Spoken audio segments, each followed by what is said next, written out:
just crazy. I mean, I've been around some, I've been around some crazy people in prison, and I could tell like darkness. You know, I've had conversations. You walk away like that person's a demon.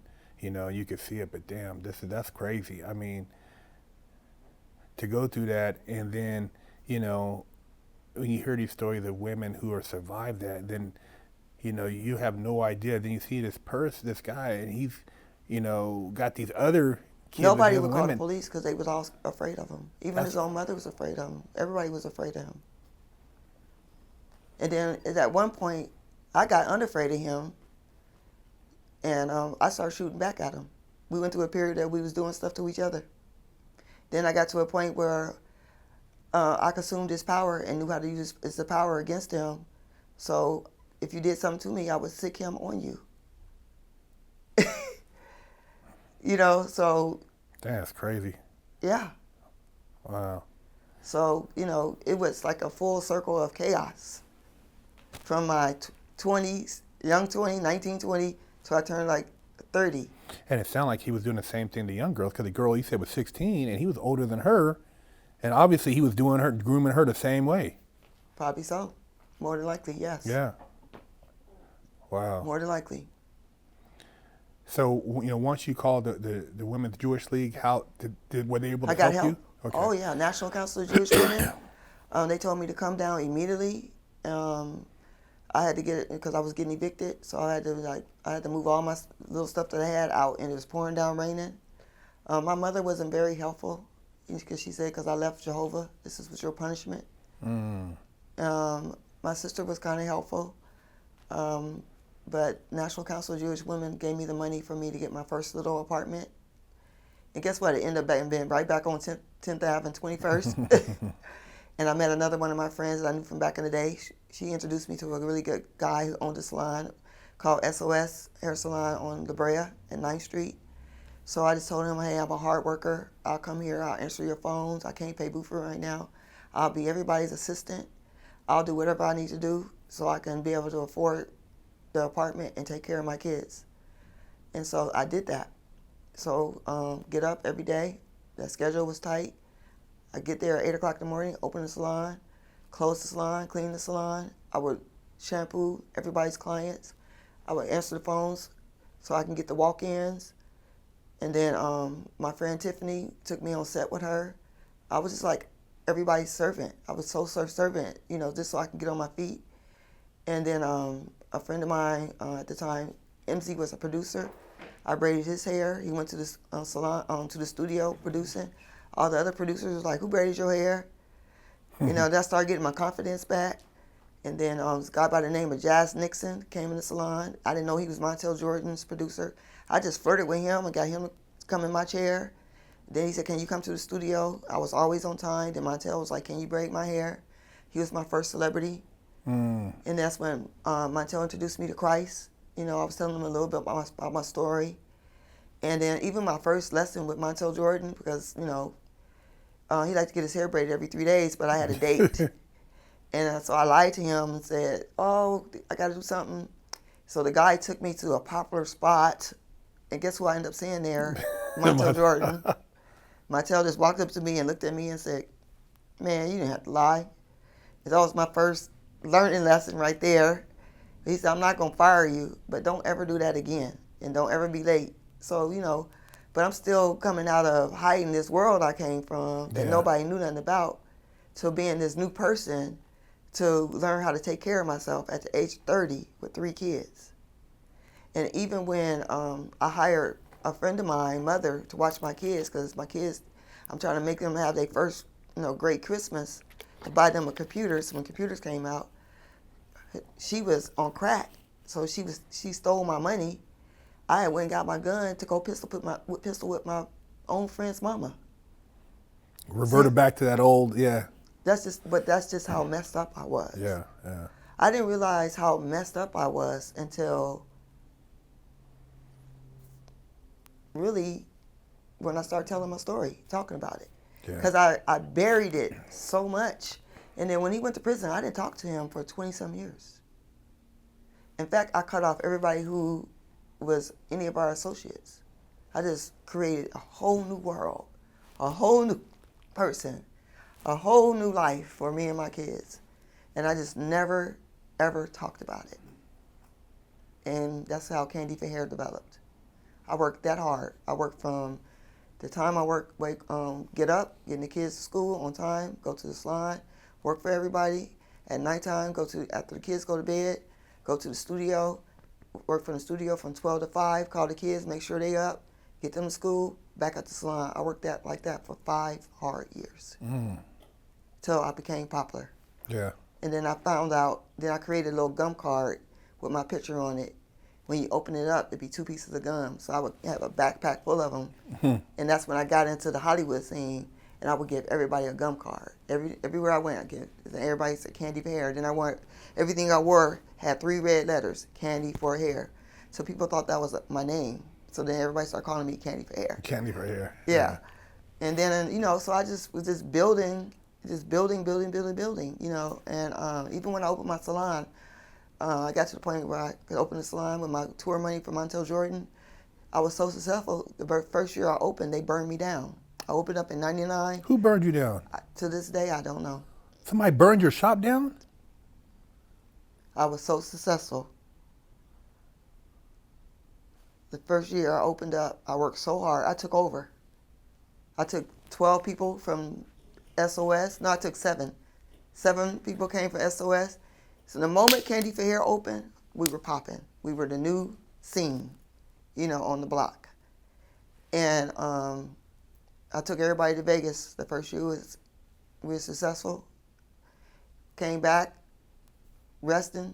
Somebody called me like, you need to get up here and see about your shop. Your shop was on fire. Yeah, somebody burned me down the first year I was open. Damn.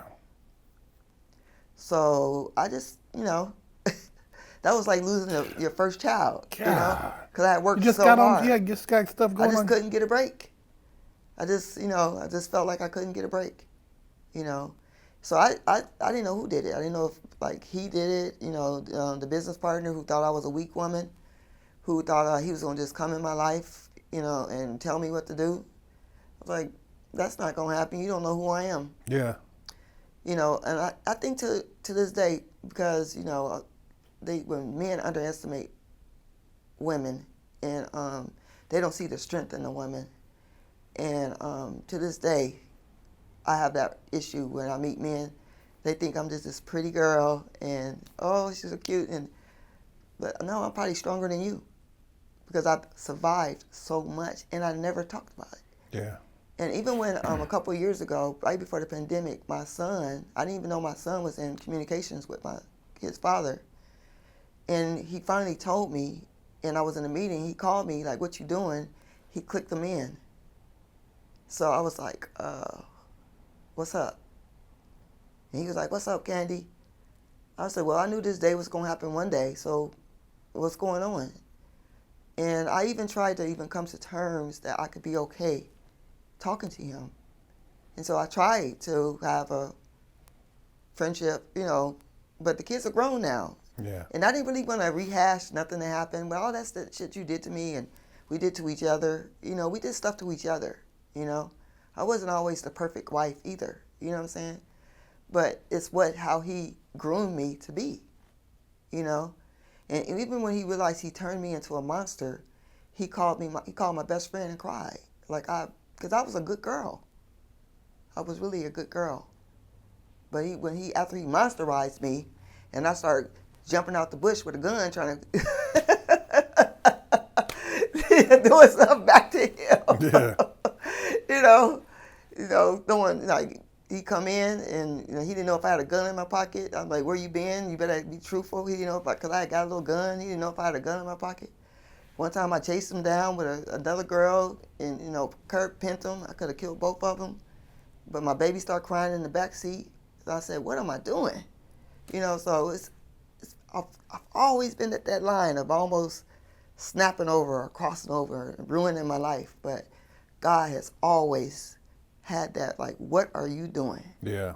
Even for my daughter, right when I was about to pull the trigger, my daughter started crying in the back seat. My newborn. My second baby. Mm. And I was like, look, he was like so scared, him and the girl. Then one time he did something. I took a sledgehammer and I didn't even know I was strong enough to take a sledgehammer and destroy a car. Like I really was like a crazy girl, from all the stuff that he did to me. And I didn't realize it until maybe like now, and seeing all the stuff that's on TV, Snap, all the different things. I said, damn, I was every one of those women.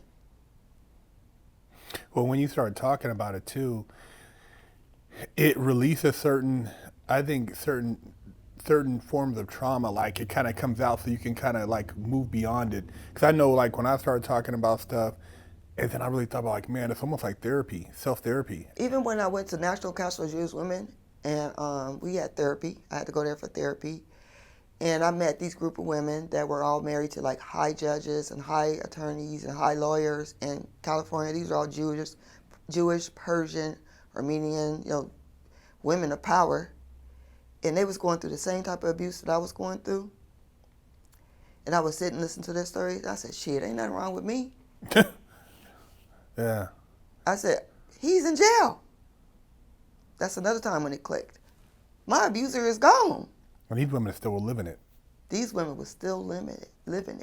And they couldn't even leave because the husband would get the children. Like in some of those marriages, Armenian and Persian, and if the wife leaves and divorces, the husband gets the children. Oh yeah, forfeit the kids. Yeah, they forfeit the kids. So when I would sit and listen to their stories, I said, shit, I got nothing but opportunity to get myself together. So I left National Council of Jewish Women, and that's when I got the job. They helped me get a place, and I got the job. I was on it. And then I ended up giving an event to give back to them, and I gave $2,500, Who's the Baddest Braider contest with Ed Lover, Bentley Evans. A lot of people came. And I was able to give back $2,500 to that organization and help 18 families have Christmas. Wow. But I think through some time of the abuse and what I was accustomed to, I would let those different type of friends creep in, and I would try to stay in that world and live this Hollywood world, and it would never balance because I would always lose, Yeah.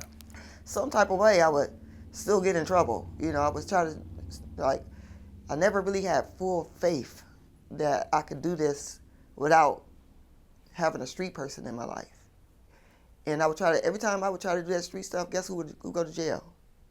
I've been to jail before, house arrest, probation, just dumb stuff where I kind of messed up a lot of my opportunities in the industry because, I would still always resort back to what just I knew, and but at the same time, no matter what, I still made sure that my kids was never touched or never, they always had. No matter what. I used to tell them, get that daddy out the closet because I'm tired of braiding hair. I'm tired of this. I'm tired of that. But to this day, like my son, he's like the #1 stylist designer in the industry right now. He worked with Megan. He works with everybody. My daughter just graduated her master's in science and veterinarian. My other daughter is an apartment manager, and she braids in the industry. So no matter what I went through or what problems I called myself, their life was going to be different from ours. Yeah. Well, I always tell people too, you can't play both sides. At some point, you gotta kind of like distance yourself from a certain aspect because there's people, people always say, "Oh, my hood, this and that," and every time you turn around, somebody's getting killed by going back there, or something happens. Somebody has set you up, or somebody put your business out there when they don't like you, or I got a tell-all book, and I just tell people, and a person made a comment. They said, because I always call it the tar baby. Once you start playing with it, you get tar in your hands, you can't get it off. Right. And you can't play both sides because there's certain things you can't bring with you. And I'm always like sometimes trying to convince people, hey man, we should do this and that. And what you got to realize, those people don't care. No. A lot of times the people you're trying to help or the ones you thinking you're going to change their life for the better, and you guys can show it together, you can enjoy this life. They don't care about that life and they don't want you to have it. Well, and so, I had to learn that the hard way. Yeah, and that's the thing. Misery loves company. You gotta listen to comments. When people get drunk or high, they say stuff. Oh, Candy thinks she's this and that, and you're like, oh, they just drunk. No, that's how they feel. No, they just how they feel. Yeah. Absolutely. That's how they feel. Yeah. You got to be careful. You got to listen. So, I've had, a lot of peaks and valleys, in my life. And I truly believe, like God told me, my story is going to, I'm thinking like doing hair and working with, like with this person. I mean, I've worked with Dinah Ross, I've worked with Arsenio Hall. I'll show you my list of people that I've worked with. Those are all just experiences. It was never going to be the way to really truly change my life until I truly changed it. And not walking in that dark no more. Just like last year, I was hanging with a group of girls that, some of them bisexual, some were straight. I was dating a narcissist. I just broke up with a narcissist. I was dating him for 5 years. I just couldn't tolerate it no more. I like a disciplined man, but once I seen that your heart is dark, I can't deal with it. Especially if all you speak is negativity, because I'm not that person. I always see the light in everything. And then I was hanging with these group of girls out there, and they could never get me too drunk. But because I was heartbroken, I got too comfortable and I got drunk, and I ended up getting raped by one of the girls. That was just last year. And now it's supposed to be a friend of yours. I knew her for over 10 years. She was just sitting back waiting. Damn. So I've been really fixing myself. I went on and finished my book, rebuilding my clientele back up, and I just been to home and work and my purpose. And my purpose is to deliver my story. So that's why I thought it was so interesting when I met Cleo, because I know Cleo's cousin. And we talk every now and then, and we talk about film, and he's like so excited that I know so much about TV. Even the pandemic, I created my own reality show. That's how I started to tell my story. Yeah. And the first story I wanted to tell was the home invasion. I have hundreds of stories. And then when I presented that one story to a lot of people, executives that work with me, some of them start crying. And then some of them said, I don't think we want to hear that, because we don't see you in that light. I said, but that's my truth. Yeah. A lot of people they probably couldn't stomach some of the things that I've endured, being married at the time in my past life. So I think all those things that I endured helped me be here sitting with you to this day. And my divine purpose is to tell the story. I think I know it's going to really help a lot of women. Oh, yeah.